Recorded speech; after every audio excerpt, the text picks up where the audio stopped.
I am showing you guys a strategy RPG today, a fun and difficult strategy RPG that I've been playing incessantly for about 2 weeks, roughly. This is a game um, surrounding a world known as the Zone. This is a post-apocalyptic world following humans, after humans, and all that's left are marauders and mutants. So these mutants happen to be what appears to be like human-like creatures, but they look like animals, like you see.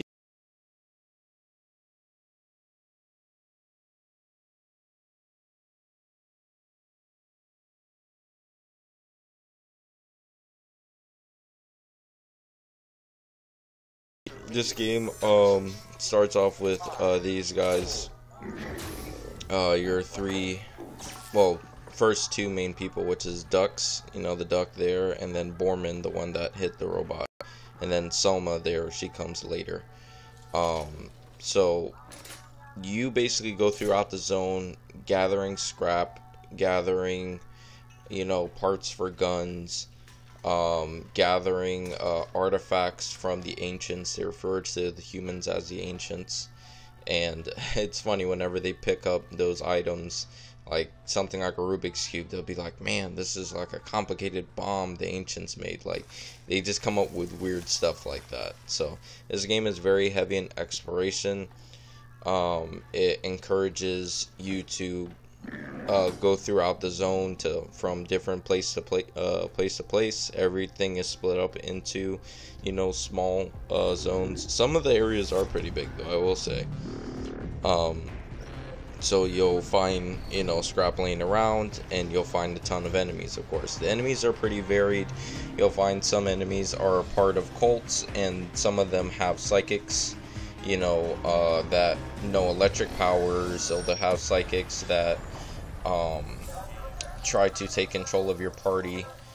This game is also very heavy and sneaking as well. It requires that you really plan out how to dispatch all the enemies, and sometimes the smart route, since there's a lot of enemies, sometimes the smart route is to go into this into these advantageous positions. Go into advantageous positions, like maybe you have your sniper, you have him up high on a building.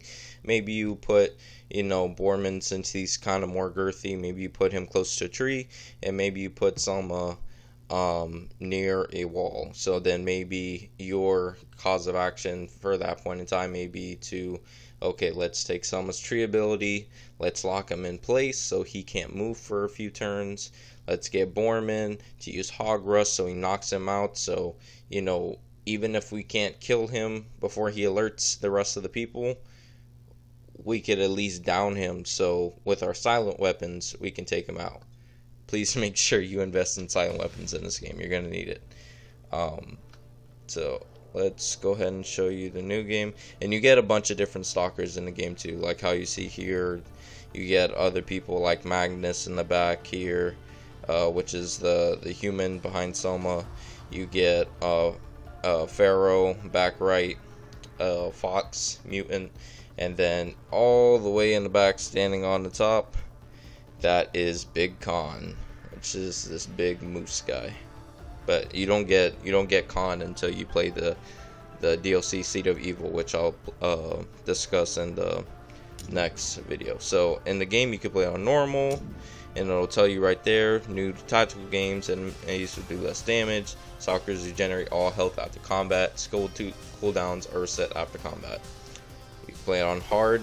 Personally, I played it on hard, and it was difficult, but it was doable. Or you can play it on very hard. I definitely don't recommend doing that if you're first starting the game, unless you really don't mind crushing difficulty. And then they have Iron Mutant, where you could add permadeath, no manual saves, auto saves after every turn.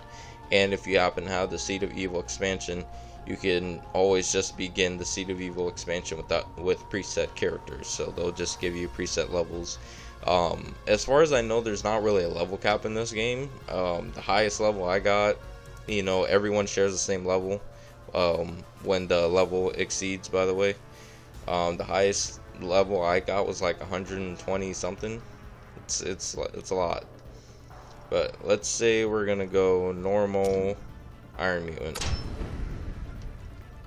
We're gonna start base game. So yeah, their job is to go out into the zone and gather stuff for the Ark. The Ark has their remaining, you know, decent people of humanity that are just scraping by, and you are considered stalkers. So you're supposed to go out into the zone and you know, gather materials for them to preserve the human race, or what's left of it. You could pick up, yeah, it's full voice acted as well. You know, I ask myself, Dux and Borman are definitely my favorite of all of the people. And you know why. The Ark's water pump is broken again. And Graphics are beautiful because the game looks just like this. yeah, well, The game plays more in the top-down fashion, but honestly, I don't mind it. Why do you have to be so annoying? Come on, we gotta head back before Prick closes for the night. Alright, so you're going to see top left there where it says 1, that is our collective level. Underneath you're going to see our two faces. You can switch between 3 characters. You can have 3 characters available to you at once, and once you get more you would have to sub them out. You have your map in the top here. You have next to that, you have your scrap pieces where it shows the nuts and bolts, 52 there. Trust me, I'm not annoying. Next to that, Want to see annoying? I believe those are no, those aren't grenades. Next to that, actually, I think those might be grenades. And then next to that, they have your health packs, which will come in very useful. And then next to that, you have your destroyed weapon parts, which you'll need to upgrade your weapons. You'll need to upgrade your weapons early and often. There's also a little button that, you know, could tell you, alright, that's where you gotta go. And when you reach different areas, sometimes it'll bridge off into other areas where it's like, okay, if you go to take a left or take right here, it's not story based, but if you go there, you know, you could either meet certain death or you'll get something, you know, some really cool items. And you could always hide in between areas, and it'll say he's hiding, say he's hiding. Now let's say I wanted to recall, and I wanted to split up, where it shows in the bottom right. And it's like, now I want to regroup. Mode. Now we're in exploration mode, when the light turns on. So then here we have our, you know, main weapon. In this case it's a crossbow, and then we have, you know, our secondary. Then we have 2, possibly 3 slots for grenades. You usually find frag grenades, smoke grenades. Smoke grenades are really useful if you want to throw it down and they can't shoot you while you're, you know, in smoke, but you also can't shoot either. It'd be advantageous in different scenarios. You could also use it for when someone throws a Molotov at your team and you want to stop the fire. You know, on all of you, you can use the smoke grenade and it'll stop the fire immediately. You have different versions of that. You have your backpack, which you'll go to store all your notes you find across the zone, along with audio recordings and the artifacts that you get, you know, from the ancients. And you have different outfit pieces that will increase sneaking, that will increase movement. Then you have armor that will make sure that you're impervious to knockdowns, or make sure that your resistance to fire, you know, different things like that. And then you have your, you know, little stats in the bottom there. So, and then you could just flip through. The interface is pretty nice. It's not confusing or anything. So then squad, when you get more people, the rest of them will be here. And then they give you like a brief little explanation about them. Borman, Dux. Then you have your zone map here. This will show you all the places you've been to in the game. You're going to end up going to a lot of different places. I'm glad it shows that right there. Mausoleum of Suburbia. It's going to say, well, You could go there, but you know, the level's very high. It'll usually have like a red skull when an enemy is too high of a level, or you know, they're just a very difficult enemy to deal with. There's 12 artifacts in the game, 25 notes. That is expanded upon when you count in the DLC. What else can I explain to you guys? You also have 3 different mutations as you level up and get mutations. They are split into major, minor, and passive. Like it shows there. Stat bonuses are permanent, always applied regardless of loadout. Loadout can be changed to inventory outside of combat. So once you get into combat, you can't change your inventory. What you have equipped, what you have equipped. It's the same thing for mutations. So you'll have, you know, mutations that people share. What's one that they share together?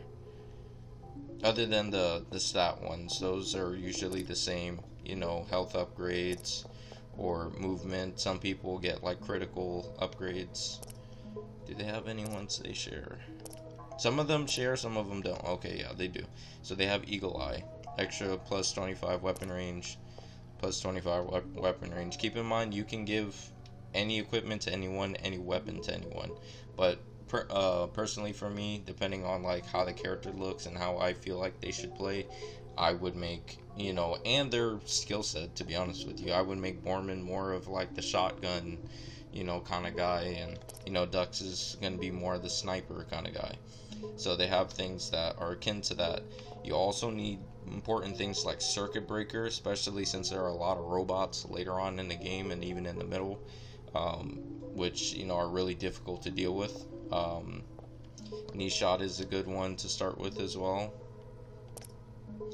I used Hog Rush a lot to knock enemies out, so they didn't have the opportunity to attack or alert the rest of the people. It's a lot of advantageous things like that. Jackpot. We got ourselves some scrap metal, Foreman. This is worth a lot of grog back at the Ark. Yeah, and you'll hear them say, like, instead of saying fuck, they'll say duck. Instead of saying what's it called?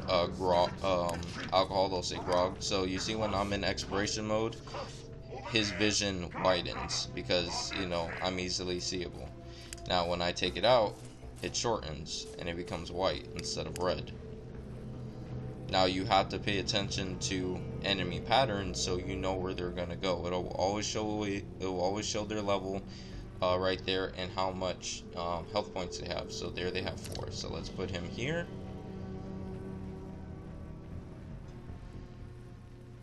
And let's put him here.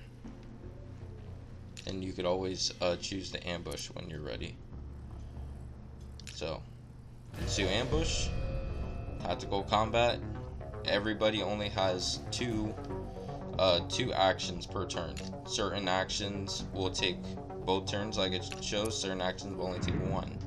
So you could say you want to activate, or you could say you want to ignore the combat. So let's say activate, so we can move.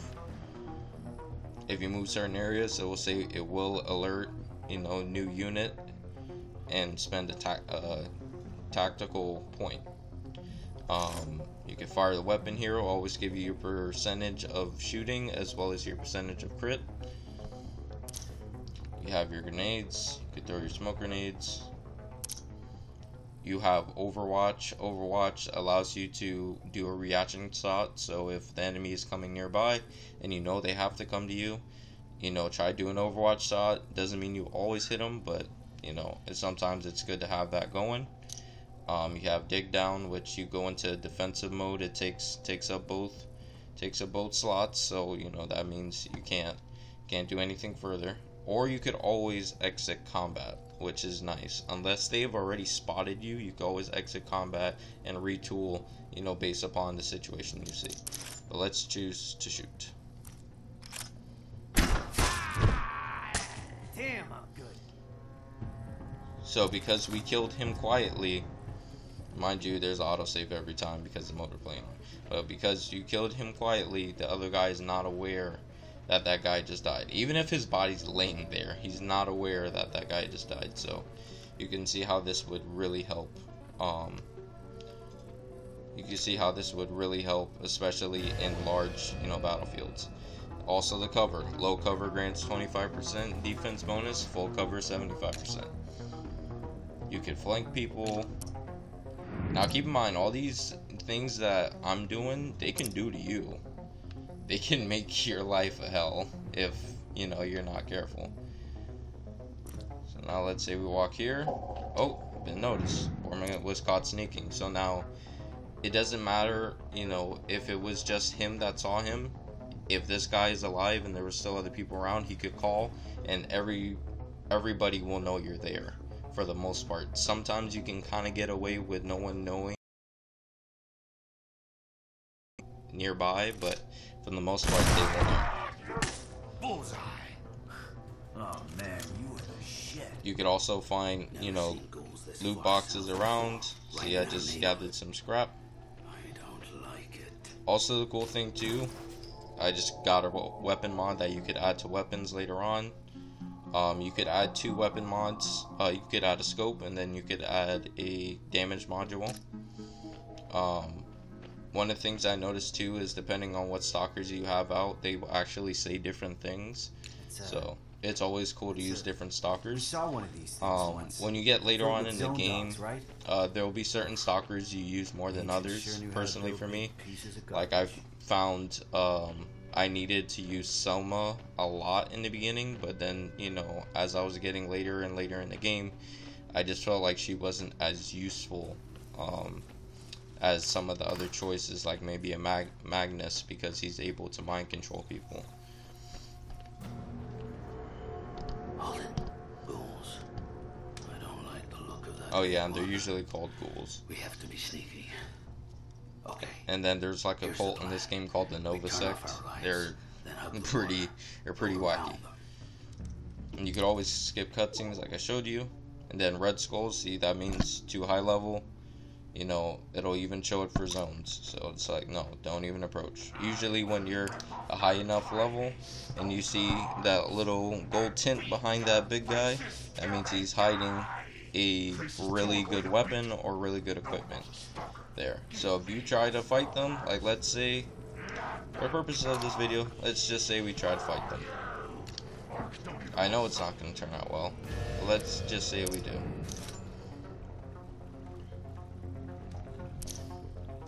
Say we try it. Now it's getting fun.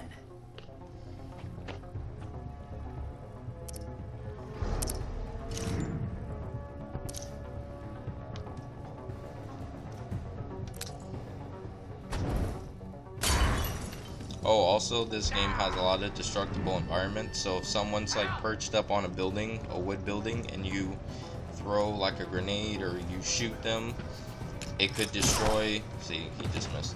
It could destroy. Yeah, he just knocked me down because they know Hog Rush too. It could destroy the building and make them fall, and they'll get fall damage. Also, you notice some enemies you can't Hog Rush. Like there, he could Hog Rush too, so you can't do it to him. You can't knock him down. Some enemies